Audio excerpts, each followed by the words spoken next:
we cover every aspect. We help with the painters, the plumbers, the electricians. We have gone on a skeleton crew, but we have to keep up the facility. So, you know, we put a little bit more on our plates, but you know, it's for the betterment of everybody. We're not doing stage setups. We're not getting the Galbraith ready for all the end of the year programs that we're gonna have. It's a little daunting. We're gonna prevail through this. He's got a good personality.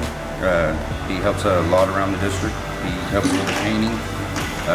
He's also trying to get his plumber's license.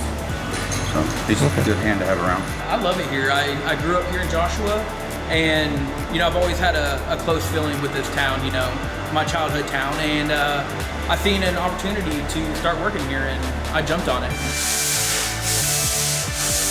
The opportunities that I've had here at Joshua, they've excelled my life. You know, I was able to start obtaining my plumbing license while working here because, you know, we have a master plumber on staff, so it's really propelled my life. Whenever we have this shirt on, you know, we're representing Joshua, and you know, we try to do everything to the best of our abilities, and I think the community sees it. And you know, when we're out and about and we have, you know, our work shirts on and our work attire on, you'll usually hear some people chit-chatting and be like, oh, you know, they're doing a great job over there. My name is Marshall Lockwood, and we are Joshua Strong.